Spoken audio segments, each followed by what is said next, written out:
Senator Mustafa नवाज़ खोकर भी हमारे साथ मौजूद हैं। आज मुस्ताफ़ी हुए, खबरें आ रही हैं कि पीपल्स पार्टी के बाकायदा जो बाकी सेनेटर्स हैं उन्होंने भी क़यादत को इस्तीफ़ा जमा करा दिया है। मुस्तफ़ा नवाज़ खोकर साहब, बहुत शुक्रिया। आप ज़ाहिर है आपने शुरू में ही कहा कि आप बड़ी एम्बैरेसिंग सिचुएशन है, ब्लेम गेम करने की बजाय आपने खुद ने रिज़ाइन कर दिया।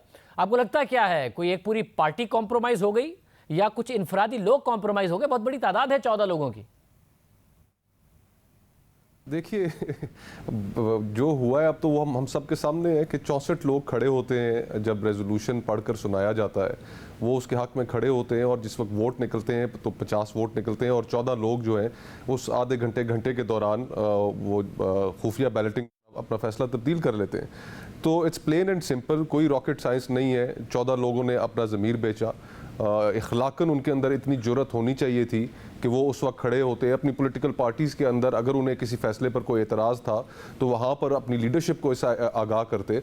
क्या बिलावल भुट्टो साहब, मरियम साहिबा, शहबाज शरीफ साहब, मौलाना फजलुर रहमान साहब, अगर किसी के ऊपर कोई मजबूरी थी, कोई प्रेशर था या किसी को इस फैसले से इख्तलाफ था सियासी तौर पर, तो क्या उनको वो खा जाते? क्या करते? सियासी जमातों के अंदर इख्तलाफात होते हैं लोगों के, लेकिन इस तरह छुप कर खंजर घोंपना।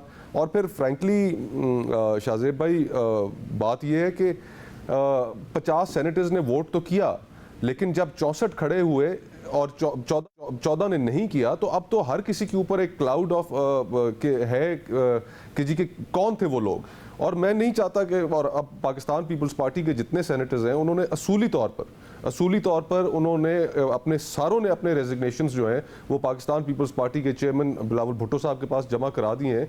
और हम नहीं चाहते कि हम किसी के ऊपर शक करें या हमारे ऊपर कोई शक करे। It's a matter of honour and dignity कि अगर आप अपनी पार्टी को, जिस पार्टी की वजह से आप इस हाउस के अंदर मौजूद हैं, उसमें अगर आप उसकी वोट नहीं करते हैं तो फिर उसके बाद क्या जवाब रह जाता है? हाईली एम्बैरेसिंग, शर्मिंदगी है हमें कि ये इस तरह हुआ। लेकिन दूसरी तरफ से अगर इसको आप इस तरह भी देख सकते हैं कि जो मेजॉरिटी है हाउस में, वो तो अभी भी 50 वोट संजरानी साहब के खिलाफ पड़े, 44 उनके हक में पड़े। तो इखलाकी जवाब तो अब भी उनके पास नहीं है चेयरमैन सेनेट रहने का। लेकिन बाहर तो और जो हुआ उसके ऊपर अब मजीद हम क्या कह सकते हैं।